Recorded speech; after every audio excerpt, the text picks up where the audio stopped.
Desde o início da pandemia tá todo mundo fazendo eventos online, né? Você já deve ter percebido a quantidade pelas redes sociais, principalmente. O problema é que a imensa maioria não alcança os resultados esperados porque estão sendo feitos de forma improvisada, sem domínio no assunto. E o TD é especialista em eventos online desde antes da Covid-19. E por isso a gente tem a expertise necessária para sermos os responsáveis por eventos como a TD Web Conference, que ficou já consagrada como um dos maiores eventos do mundo sobre transformação digital, já na segunda edição, com 100 mil inscritos e 115 palestras. Se você realmente quer ter resultados, pode contar com a gente, tá? Só mandar um e-mail para contato@transformaçãodigital.com.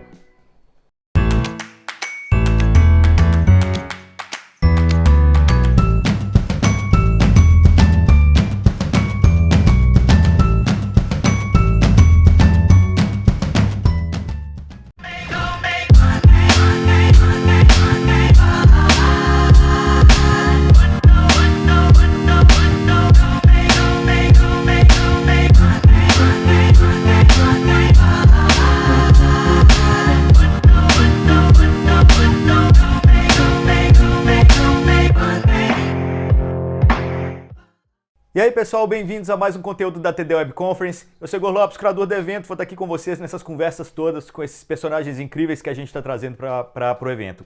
A conversa de agora é com Demi Getchko, ele é diretor-presidente do NIC-BR. Se vocês quiserem continuar essa conversa depois, nossos LinkedIns estão aqui do lado, tem também o nosso grupo do Telegram do Transformação Digital, onde a gente está sempre trazendo mais conteúdos para vocês. E tem também o chat aqui do lado, pode deixar pergunta, a gente sempre responde. Mas para começar o nosso papo, antes de tudo, Demi, muito obrigado por estar aqui conosco. Obrigado pelo convite. Bom, Demi, é o seguinte, assim, ó, você estava presente quando a primeira conexão à internet, ou talvez o que existia antes da internet, né, aqui no Brasil, você estava no time que registrou o .br. Nós vamos falar um pouquinho dessas histórias daqui a pouco, mas naquela época, você conseguiria imaginar que a gente estaria passando por um mundo como o de hoje, em que quase 100% das relações entre as pessoas precisam ser feitas online agora em quarentena? Bom, vamos lá, em partes. Quer dizer, vamos lá. Primeiro, eu tive na segunda conexão acadêmica brasileira, que foi a da FAPESP, a primeira foi do LNCC, mas foi a primeira internet, porque a do LNCC ficou na BitNet o tempo todo e morreu na BitNet. A nossa migrou para RapNet, internet, e ficou depois para auxílio à RNP. Então, veja, qual é a situação hoje? A situação hoje é que se eu quiser fazer uma comparação muito rápida, é o seguinte: o que acontece hoje durante o horário comercial é o que acontecia nesses dias no fim do dia, né? Nós temos um jeito de monitorar o tráfego na internet via os pontos de troca de tráfego. E nós tínhamos uma curva no passado que era assim, é uma curva muito natural. Começava ruim às 6, 7 da manhã, subia até umas 11 da manhã, caía na hora do almoço, voltava a começar a subir pelas 2 da tarde, subia até umas 4, 5 da tarde, depois começava a cair de novo e ficava fraquinha durante a noite. Isso foi assim durante 10 anos. Depois, com a entrada no ar de entretenimento e o uso caseiro da internet, a coisa começou a mudar de figura. Então, nós passamos a ter um pico que começou a avançar para a noite. Então, o que nós temos já há uns 5 anos é que o pico acontece às 21 horas. Então, por que acontece às 21 horas? Porque às 21 horas está todo mundo em casa assistindo filme e está cheio de serviços, de aplicativos e plataformas que entregam isso pela internet. Então, o pico de hoje, antes da pandemia, aqui, antes do problema do corona, era às 21 horas e nós tínhamos um tráfego menor durante o horário comercial, porque o pessoal, durante o horário comercial, estava nas empresas, usava menos as conexões remotas. Com a entrada no ar dessa quarentena, com todo mundo passando a trabalhar em casa, o que acontece é que o uso doméstico, que acontecia basicamente de noite, agora acontece o tempo todo. Então, a cara dos dias de semana é muito parecido com a cara dos fins de semana, e é muito parecido com o que acontecia às 9 da noite, ou seja, nós temos uma curva mais ou menos chata, né, horizontal de uso, a partir de umas 11, meio-dia, até umas 10 da noite, e é mais ou menos um tráfego quase que constante. Beleza, mas alguns países que estavam aí em quarentena, eles identificaram um crescimento no tráfego de dados, tipo Itália, China. Não, há crescimento, mas o crescimento, como eu te falei, primeiro o crescimento é essa mudança no perfil, quer dizer, cresceu a parte magra da curva. A curva agora é gorda completamente, o tempo todo. Por que nós não estamos, eu pelo menos não estou alarmado nesse instante? Porque a curva engordou para ficar parecida com o que ela era às 9 da noite. Então, se nós aguentávamos às 9 da noite, não tem porque não aguentar às 4 da tarde um tráfego parecido com as 9 da noite. Existe uma subida também nas 9 da noite, quer dizer, o tráfego geral tem subido, nós chegamos em 10 terabits por segundo em semana passada, na quarta-feira. Hoje nós estamos com 11 terabits, que subiu de 10 para 11 o pico. É recorde? É recorde, só sobe, né? A gente sobe 60% por ano. Cada ano a gente sobe 60%. Então, a chegada nos 10 era prevista e aconteceu quando era para acontecer. A chegada nos 11 foi um pouco antecipada, eu diria, por causa do coronavírus aí. Mas também não é nenhuma tragédia, é uma subida de. Tá, mas existe a infra, né? Existe sobra. Existe, nós temos sobra, teoricamente, na região do PTT até 25 tera. Então, nós estamos menos da metade do que estaríamos usando. Claro que isso não quer dizer que a internet toda é assim. Tem provedores que têm menos folga, tem serviços que têm menos folga. Então, isso vai depender de ponto para ponto da rede. Mas eu diria que no Brasil, bom, foi um comentário meio não é maldoso, mas o fato é o seguinte: como nós temos um problema com a nossa banda larga, no sentido que é difícil expandir pelo país todo, nós temos um limite de demanda. Então, a gente não vai ter um pico tão grave como acontece na Europa, porque nós temos uma demanda restringida naturalmente. Quer dizer, o pessoal que tem um acesso ruim não consegue pedir muita coisa, não vai assistir 4K, não vai assistir HD, quer dizer, esse negócio não mudou com a entrada da quarentena. O cara que tinha uma conexão ruim na casa dele continua usando essa conexão do jeito que ele tinha. Então, nós temos um limite natural para que o pico não estoure. É claro que tem que tomar cuidado, tem que ter medidas racionais, não tem que fazer bobagem, não assistir filme durante o dia. Quer dizer, a gente tem que fazer o possível para economizar a banda. Mas eu diria, a nossa situação é diferente da espanhola, por exemplo. E aí a gente tá vendo já, né, Netflix, Amazon, Globoplay, reduzindo a qualidade para deixar mais leve o tráfego de dados, mas estão vendo muita gente fazendo home office aí pela primeira vez, ou tendo que encarar webconferências na marra, né? Entender que tem muita reunião que poderia ser resolvida por e-mail, até facilitaria muito a vida de todo mundo também. Eu acho que essa quarentena vai fazer também muita gente mudar padrões, mudar costumes. O que você tá achando disso? Você tá vendo um pouco disso também? Eu estou vendo, é claro, a gente está fazendo um monte de reuniões por teleconferência. Primeiro é o pessoal entender o que é isso, porque, primeiro, nem todo mundo precisa estar com o vídeo ligado. Eu não estou interessado em ver a cara dos 150 negros que estão na videoconferência. Isso gasta banda à toa e não ajuda nada. Terceiro, quando você tem um monte de gente com o microfone ligado, é muito difícil ver quem vai falar. Então, dependendo do aplicativo, tem aplicativos como o Zoom, que você pede ordem para falar e levanta a mão e fala e decide falar. Outros que são mais para aulas online, são mais caóticos, né? Os caras vão falando quando podem e aí é meio confuso. Então, vai ser um jeito até de disciplinar o uso dessas ferramentas para quem não está muito acostumado. Quem já usava, usa direito, mas quem está entrando na primeira vez, já liga o vídeo, já liga o microfone, ficar falando no meio, é complicado. Mas antes tarde do que nunca, né? Você estava falando Antes aí da tarde do economia que da nunca. banda, você é especialista nisso, né? Se a gente voltar lá pro início da internet, conta aí, qual a banda que você utilizava? 4.800 bits por segundo. Bits por segundo. Isso era o quê? O e-mail que chegava ali para você na FAPESP. Vamos explicar essa história direitinho aí. A primeira conexão à internet, então você chefiava o CPD da FAPESP. CPD da FAPESP, é isso, eu cuidava do CPD. Então, naquela época, para começar, precisa lembrar que só tinha texto. Não tinha imagem, não tinha som, não tinha nada disso. A nossa linha era 4.800 bits por segundo. 4.800 bits por segundo hoje não é nada, quer dizer, ninguém consegue nem imaginar o que seja, mas dava para trazer milhares de e-mails por dia, né? Dezenas de milhares de e-mails por dia, porque o e-mail era texto, era curto e não tinha a quantidade de gente que tem hoje. Então, aquela velha frase que uma imagem vale por 1.000 palavras, vale para a internet. Uma imagem vale por 1.000 e-mails, tá certo? Quer dizer, quando entrou a web entrou em 93 no Brasil, mais ou menos, né? Eu me lembro que acessei o primeiro site via web, e na FAPESP ainda, e eu falei, putz, que coisa horrível, isso vai derrubar a rede, nós vamos morrer, né? Me lembro que era um site de um banco, posso dizer porque não existe mais, era Unibanco. Então ia aparecer aquele Unibanco em azul e preto, Linha por e linha. cada linha que aparecia levava 5 Era segundos. isso, né? Eu falei, Linha por linha, né? E quando vinha interferência do sinal, né? Mas aí já era na época do telefone, já era aparecia aqueles tarde. Aí você caracteres dizia, e tal. pô, eu sei que ele vai escrever Unibanco, porque ele ficar sentado 3 horas para ele escrever Unibanco, quando é óbvio que ele vai escrever Unibanco, que perdendo um tempo enorme aqui. Mas depois as bandas melhoraram muito, fibra óptica foi um grande avanço na área, barata e alta capacidade. Então tudo isso se acertou com o tempo, mas quando entrou a web, eu achei que a coisa ia travar. E essa era a única conexão do Brasil com o exterior?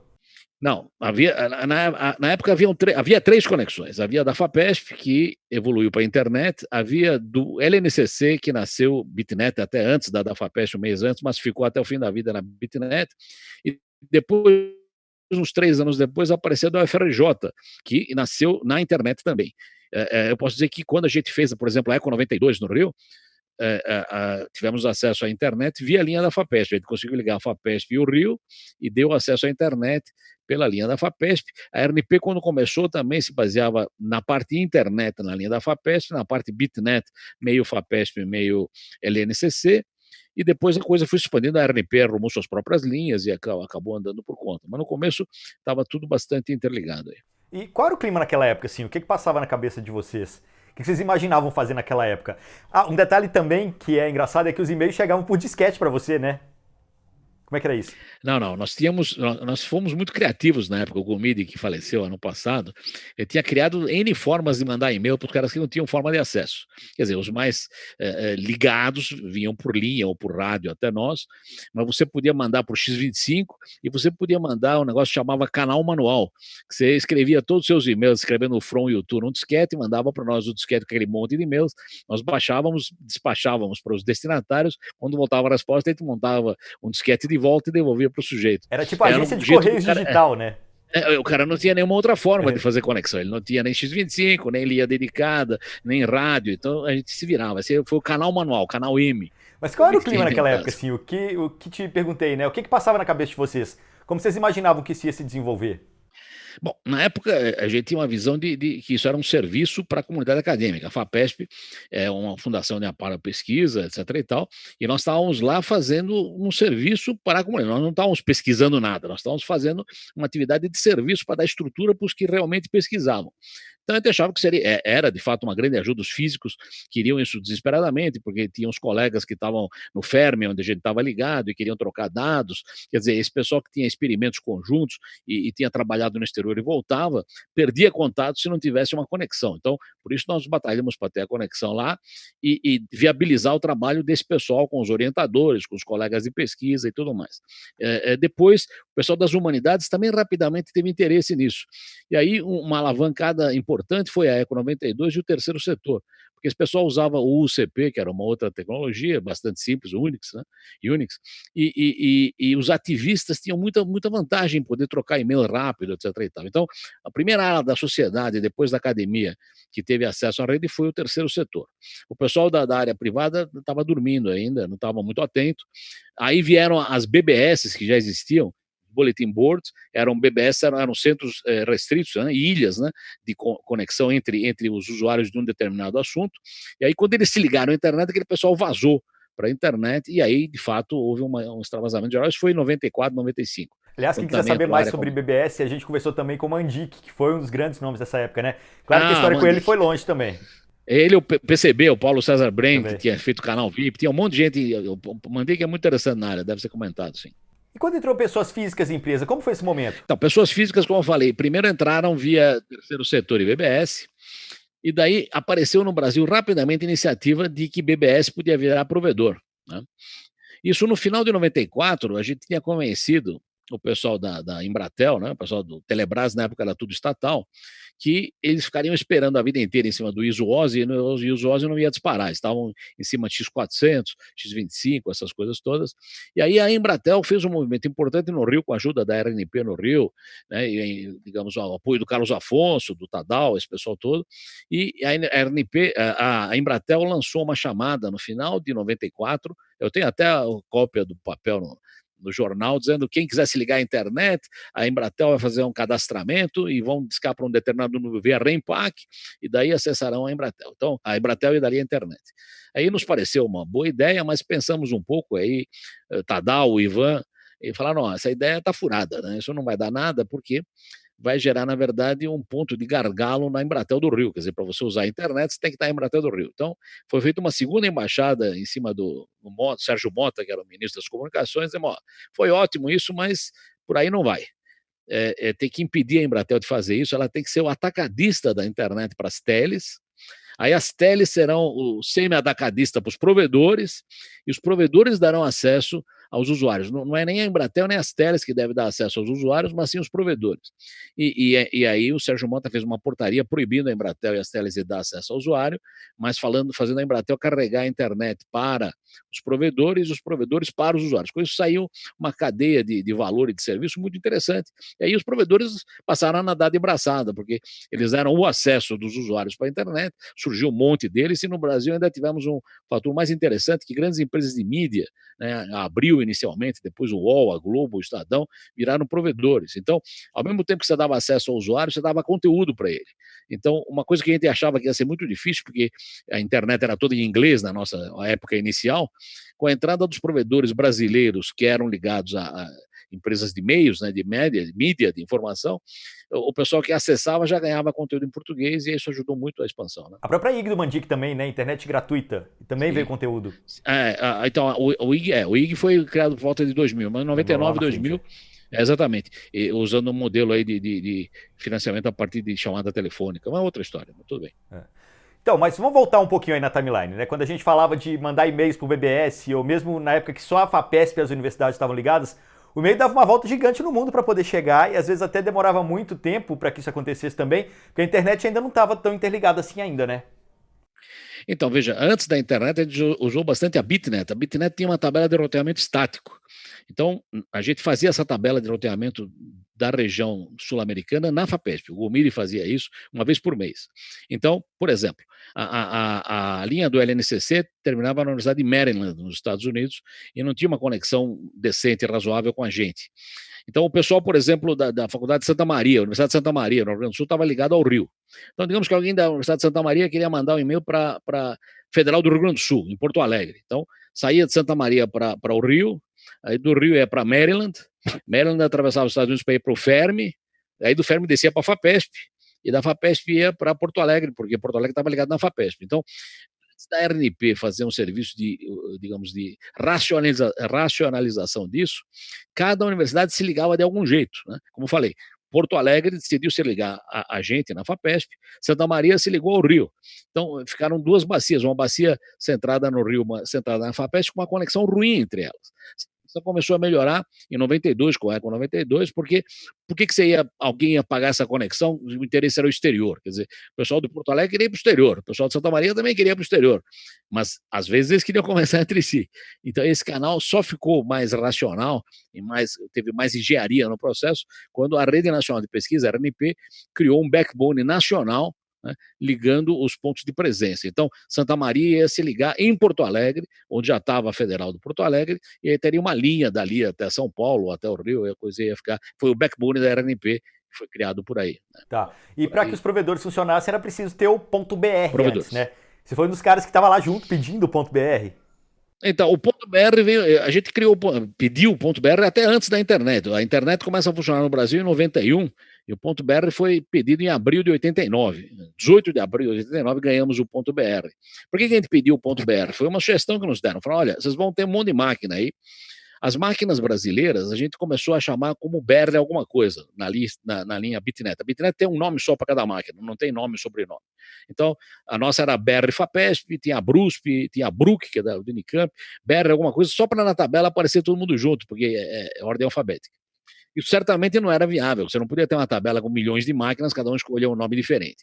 Então, a estrutura que outras redes usavam, a internet usava essa estrutura, era uma estrutura com diversos níveis, e o nome era único, não porque a USP é a única USP do mundo, mas porque a USP.br é a única, porque debaixo do BR só tem uma USP. Pode ter uma outra USP debaixo de outro lugar, que não é a mesma USP.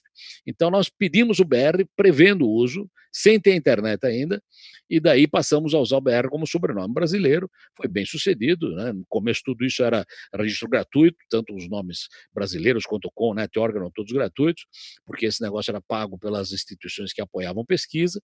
Quando isso começou a ficar mais amplo, pegando a área comercial, a área individual e tal, houve evidentemente necessidade de virar autossustentável, e daí tanto o CON, NetOrg quanto o BR passaram a ser cobrados. Bom, você está falando aí do momento que existia uma lista para você colocar todos os nomes de todos os computadores que estavam conectados na internet. Isso, a lista era, a Bitnet era uma lista. Exato. Aí de repente você tem um momento hoje em que você tem, sei lá, milhões de computadores. Quando deu esse clique em você, que você percebeu que a internet ia ser algo tão grande? Ou quando você viu isso acontecer, você pensou realmente algo absurdo? Como é que foi isso na sua cabeça? Não, isso não é mérito nem especificamente. Quer dizer, a gente ouviu, né, o pessoal do Fermi disse o seguinte, olha, vocês estão usando com a gente a Bitnet, ótimo, a gente se ama e tudo mais, somos físicos, está tudo muito bem, mas olha, nós estamos migrando, né? Nós vamos migrar, o pessoal aqui do Departamento de Energia dos Estados Unidos está criando uma rede chamada ESNet, Energy Sciences Network, que deve entrar no ar final de 90, começo de 91, e nós vamos passar a usar isso aí, a internet, e com o tempo o Bitnet vai perder o atrativo, porque a Bitnet não tinha texto, não tinha imagem, só tinha texto, não tinha imagem, não tinha som, não tinha web, não tinha nada disso, quer dizer, a Bitnet era uma rede barata e fácil de usar, muito boa para correio eletrônico, tinha mais ou menos 4.000 máquinas naquela época na Bitnet no mundo inteiro, Hoje não é nada 4 mil máquinas você tem numa cidade pequena. Então a Bitnet ia começar a perder força, e na verdade nós perdemos a conexão, desligamos a Bitnet em 96, mas até 96 ela funcionava fundamentalmente bem. Mas o Fermi nos disse: olha, nós vamos para a internet, e aí nós falamos o quê? Bom, quando vocês forem para a internet, levem-nos de carona. Né? Isso era final de 90, o Gumide foi lá visitar o Fermi e ver como é que funcionava esse negócio de internet. Nós precisávamos arrumar um software para poder rodar isso na nossa máquina. A gente tinha uma máquina da Digital, na época que era fácil de usar para a internet. Achamos um software que podia ser adaptado para lá, fizemos uns testes em janeiro de 91, durante as férias coletivas da FAPESP, e daí a internet começou a funcionar em tempo de ser usada, por exemplo, para a Eco 92. E ela funcionava em paralelo com a Bitnet, mas a Bitnet foi perdendo massa e a internet foi engordando. Tá. Bom, vamos chegar mais próximo dos tempos de hoje então. Marco Civil. Você foi voz ativa, você ajudou a desenhar o documento. Como que você avalia o texto final? Ele ainda é atual? Você faria alguma coisa diferente do que está lá hoje? Como que você avalia isso? Não, ele é ainda atual e deve ser defendido. Meu medo é excesso de tentativas de modernizá-lo, porque certas coisas não são muito modernizáveis. As coisas que são direitos básicos, né, você não vai modernizar direitos humanos, são coisas básicas. Então, eu acho que, por exemplo, neutralidade. Acho que neutralidade é uma coisa básica. Se você mexer nisso e disser que não, você vai receber o que eu acho que você merece e você não vai receber aquilo que eu acho que é inconveniente para você, isso é péssimo. E eu espero que você nunca caia nessa situação de que alguém te tutele sobre o que você pode ver ou não. Você deve ter todo o direito de escolher o que é ver ou não, e mesmo para a sua família você pode dizer, não, quero proteger meus filhos disso ou daquilo, mas eu decido e não alguém decide por mim. Então eu acho que o que o Marco Civil fez foi consagrar uns princípios que eram os princípios originais da internet, mas que nunca estiveram escritos em lugar nenhum. Eu vou dar uma ilustração de como é que isso acontece. Nós tivemos o caso Cicarelli, que deve ter sido em 2005, eu estou chutando, 2005, 2006. Então, na época tinha um vídeo, o YouTube estava começando a funcionar, e teve um vídeo que alguém não gostou do vídeo, todo o direito de não gostar ou não gostar do vídeo, entraram com ação na justiça, aí o vídeo foi removido, reapareceu, porque evidentemente na internet alguém copia de algum lugar e aparece em algum outro lugar. Aí o vídeo reapareceu, aí teve uma decisão de um juiz lá do Sul dizendo que tem que tirar então o acesso ao IP do YouTube, porque se tirar o acesso do IP do YouTube, por mais que o vídeo apareça em algum lugar, você não vai mais ter como acessar. Só que com isso, campanhas, por exemplo, contra a dengue que estavam rodando no estado, lá no Rio Grande do Sul, perderam acesso ao YouTube. Quer dizer, é a mesma coisa você dizer, não, tem contrabando vindo de Foz do Iguaçu, vamos bombardear a estrada. Bombardear a estrada, claro, não passa contrabando, mas não passa mais nada. Então, na época, o que a gente fez? A gente se reuniu na época no CG, eu falei, olha, nós entramos de amicus curiae na época, e a decisão caiu rápido e tudo se acertou, não tem nada de errado nisso. Entramos como amicus curiae para tentar explicar a situação, mas a posição que prevaleceu lá, o Carlos Afonso apoiou, foi um ano e meio de discussão, foi vamos tentar criar um decálogo de coisas que não devem ser abusadas na internet. Quer dizer, a internet tem que ser neutra, o responsável pelo problema é o cara que causou, não o meio do caminho, portanto a rede deveria ser inimputável. Eu não vou derrubar o YouTube porque tem um vídeo ruim, eu vou pegar o cara que fez o vídeo ruim e submetê-lo às penas da justiça, seja lá quais sejam. Né? Então, o decálogo implementa que a governança tem que ser multissetorial, que a privacidade deve ser respeitada. É um conjunto de 10 coisas que não tem valor do ponto de vista de implementação, porque nós não somos nem regulador e nem tinha poder de lei, mas foi muito bem recebido pela comunidade internacional e tão bem recebido foi que alguns desses itens foram pensados para virar lei mesmo. Né? Aí teve o caso Snowden, também ajudou que isso andasse, teve várias situações no meio do caminho. Mas, de qualquer forma, o Marco Civil é uma espécie de descendente do Decálogo, 3 pontos básicos lá: inimputabilidade, neutralidade e responsabilização adequada contra o notice. Na época, a história era o notice and take down, quer dizer, se tem uma coisa que eu não gosto, eu peço para tirar, e se você não tirar, você é culpado. Isso não faz o menor sentido, isso vai gerar uma rede autocensurada e vai ter uma briga de poder, quem pode mais, quem pode menos. Quer dizer, eu sou bambam, eu quero que tire tudo que fala mal de mim. Isso é muito ruim, né? Então, a gente conseguiu evitar isso via Marco Civil, foi elogiado por todos os caras que entendem da internet no mundo, elogiaram muito a legislação brasileira. E virou referência para outros países também, né? Virou referência e, estranhamente, no Brasil ainda é muito mal entendido. Então, você pergunta, tá vendo? Graças ao Marco Civil, não posso ver tal coisa, esse negócio, o Marco Civil fez cair o WhatsApp. É exatamente o contrário, ele fez para que isso não acontecesse. Mas depois disso, é por causa disso. Pois é. E LGPD? Agora a gente está nessa discussão, né? Você acha que a lei vai reduzir, vai resolver essa questão do uso de dados pelas empresas? Então, a LGPD, acho que nós temos 11 anos de seminário de proteção de dados feitos pelo CGI e pelo NIC, e teve muita pressão para gerar a LPGD. Eu acho que é uma grande conquista, ainda não está totalmente estruturada, e esse é uma coisa complicada, porque esse é um balanço muito delicado. Quer dizer, de novo, certamente tudo que a gente faz na internet, o que parece grátis, certamente grátis não é. Então alguém tem que pagar por aquilo de alguma forma, né? Certamente dados são uma moeda importante. Isso não quer dizer que você deve proibir qualquer pagamento via dados. Você tem que deixar claro o que você está dando, por que valor você está vendendo sua alma, para você saber se vale a pena vender ou não. Então, eu acho que a LGPD vai trazer esse tipo de conscientização. Primeiro, para você não ser o bobo da história, que sem saber de nada, seus dados andam sendo vendidos para cá e para lá.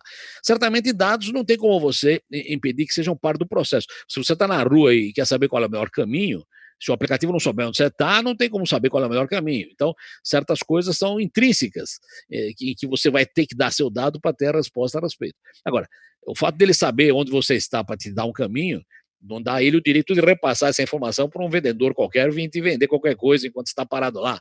Então, tem muitas nuances. Eu acho que a LGPD é um excelente caminho, seguiu em cima da linha do europeu, lá do GDPR, e ainda não está totalmente implementado, e o problema aqui é garantir o equilíbrio, que a gente não caia na histeria, nem de um lado e nem na liberação geral, que todos os dados são entregues para todo mundo do outro. Então é importante ter um equilíbrio aí, na minha opinião. Não sou especialista em direito. Bom, legal. Mas tem uma vez que a gente conversou, eu acho que foi 2015, eu estava resgatando a conversa aqui para fazer o roteiro para agora, você falou assim, ó, até peguei a frase aqui, ó, você dizia que já tinha preocupação com as redes sociais, porque você dizia que ali as pessoas mostravam seus instintos mais bárbaros.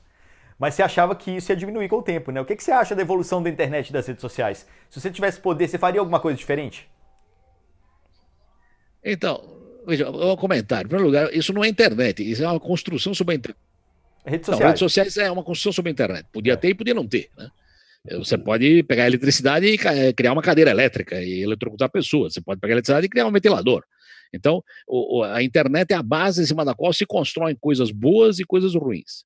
Então, a primeira coisa que eu diria em relação às redes sociais, a gente tem que entender isso como clubes montados em cima da internet, que têm regras próprias, que não são algo que seja, digamos, universal e nem devem ter esse status. Quer dizer, eu fico preocupado quando redes sociais começam a discutir como elas devem decidir a regulação, ou se elas devem dar palpite, e elas querem ser reguladas. É muito estranho isso aí. Quer dizer, na hora que você cria uma situação em que o sujeito que é, digamos, foco do processo dita as regras e como ele deveria funcionar para que a lei o garanta, eu acho que nós estamos numa situação um pouco esquisita.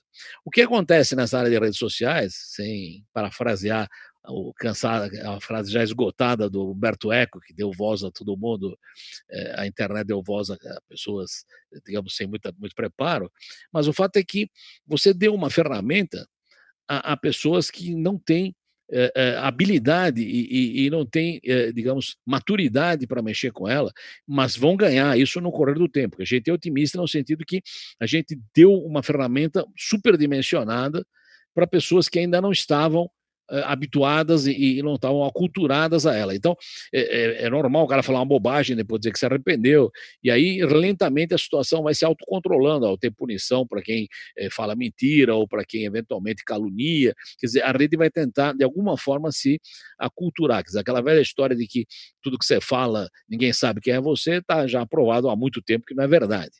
Mas que existe essa. Eu conheço pessoas que são, desde a época do e-mail, né, que são extremamente agressivas no e-mail e que pessoalmente são verdadeiros doces, pessoas tranquilas, mansas, se conversa, toma cerveja. Agora, quando ele está atrás do e-mail, é um sujeito altamente ácido, né? E esse é o tipo de comportamento, quer dizer, lentamente a gente vai aprender a usar isso aí, eu espero. Então, você acha que a internet é algo vivo, né? Ela vai se adaptando com o tempo.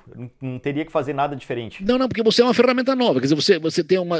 Imagina que de repente todo mundo passasse a falar. Ninguém falava antes e agora todo mundo fala. Você vai testar a sua voz, você vai gritar, vai cantar, vai ficar. Até você ver que tem que falar devagar e não pode abusar no volume e o vizinho vai ser incomodado. Da mesma forma que quando criaram automóveis com alto-falantes, né, tá cheio de gente usando a rua. Quer dizer, quando eu vou dizer, não, isso não é para isso, eu vou mais devagar com isso. Quer dizer, o abuso é normal numa ferramenta nova. Todo mundo que tem alguma coisa que não usou antes, né, que não comeu melado, quando come se lambuza. Então nós estamos um pouco lambuzados do melado da internet. E agora falando um pouco para frente, como que você vê o futuro da internet? Quais são os próximos passos? Como que você acha que as pessoas vão começar a usar a internet para outros fins? Você consegue visualizar algo daqui para frente? Ou vai ser tudo muito orgânico, as coisas vão acabar acontecendo naturalmente? Bom, eu já errei muito ano passado, então é muito complicado. Eu tenho um histórico sério e sólido de erros de previsão na área. Mesmo porque, quando isso era acadêmico, eu jamais imaginaria que estaria todo mundo ligado nisso, como está hoje em dia, né? Então, primeiro, eu acho que a minha análise é que é fundamental que todos tenham acesso a isso, independente do grau de preparação que cada um tem nisso. Acho que a preparação virá pelo contato. Não quero fazer nenhuma analogia com vírus, mas acho que é um tipo da coisa que você cria defesa quando você tem contato.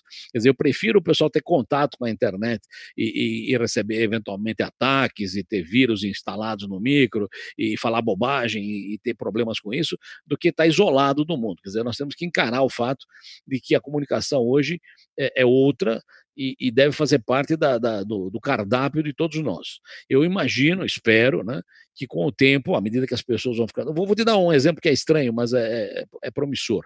A gente tem um departamento no NIC chamado CETIC, que faz estatísticas várias sobre a internet, como é em casa, como é no colégio, como é que é isso e aquilo. E tem um chamado Kids Online, que pergunta para crianças como é que não é. Esse dado é um pouco antigo, mas para mim foi espantoso. Então, eles fazem a mesma pergunta para os pais e para as crianças sobre vários temas, né? E um deles é o seguinte: você acha que a internet representa riscos para você? Aí os pais disseram uma certa proporção sim, e as crianças também disseram numa certa proporção sim. Só que a proporção maior é das crianças, que as crianças acham que a internet representa riscos mais do que os pais. Então, se você lê isso de uma forma mais transversal, isso indica que talvez as crianças venham com essa aculturação, essa preparação para a internet já um pouco mais madura do que os que embarcaram no bonde andando. Quer dizer, quem entrou no bonde andando sentiu o tranco e tentou se ajustar. Esse pessoal já nasceu, é a velha história da geração que já nasceu digital ou não. Eu acho que talvez, né, espero eu, né, esse pessoal tenha mais cuidado com as coisas, porque está exposta ao problema desde o começo e gerou anticorpos. Exato. Tomara que seja assim, né? Bom, para finalizar nossa conversa, tem a história do Hall da Fama, né? Você faz parte do Hall da Fama da internet. Quantos brasileiros estão lá hoje? Três. Ah, já são três? Já são três. Eu fui o primeiro, depois teve o Tadal, quando eu fui lá na posse dele também, e o último, que foi ano passado, foi o Michael Stanton. Os três da RNP, que dá uma certa impressão de igrejinha, mas paciência. Mas o que isso realmente representa? Assim, quantas categorias são? Quem tá ali junto? Tem uns grandes nomes ali, né? Você tá bem acompanhado lá. Ah, sim, é muito honroso. Todo mundo, tá? O Vint Cerf, tá? O Tim Berners-Lee, Steve Crocker, Postel, que já morreu, póstumo, tá todo mundo lá, quer dizer, é muito chique. Na última vez, em geral, eles fazem, no último ano teve acho que 11, né? Então é mais ou menos nesse nível por ano, se bem que teve anos que não teve, por exemplo, esse ano não vai ter, não sei como vai ficar, porque deu problema. Um ano antes do Michael também ficou um ano sem ter. Então, eu não sei quantos são no total, eu diria que são uns 80, 90, eu não tenho certeza. Mas são três grandes categorias. São. Tem os inovadores, que agora estão propondo que se extinga, porque os pioneiros ou já morreram, ou já todos ganharam, quer dizer, difícil você inventar um pioneiro, é difícil inventar um pioneiro atualmente. Então, nessa categoria está o Vint, está o John Postel, Steve Crocker, esse pessoal todo aí, Dave Clark. Depois tem a categoria chamada Innovators, onde está o Tim Berners-Lee, porque o cara que inventou a web, quer dizer, são caras que inventaram grandes serviços novos, e tem a categoria dos Connectors, que são os caras que andaram conectando trechos onde estou eu, mas atualmente a tendência é que não exista mais. Na última premiação que o Michael ganhou, não tinha categorias, foram 11 premiados e acabou. Quer dizer, as categorias iniciais foram colapsadas numa única categoria. Tá certo. Bom, Demi Goetz, co-diretor-presidente do NIC-BR, sempre um prazer imenso falar com você. Muito obrigado por estar conosco aqui no evento. Eu que agradeço o convite e eu espero que não tenha falado muita bobagem. Ah, não, valeu, cara. Qualquer coisa a gente edita. Muito obrigado. Tchau. Tá bom, até mais.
Neste momento, sabemos o quanto é importante fazer a nossa parte. O coronavírus ameaça nossa saúde, empresas e empregos. E em meio a tantas dificuldades, é preciso solidariedade e união. Queremos preservar empregos, continuar a atender a população e manter investimentos.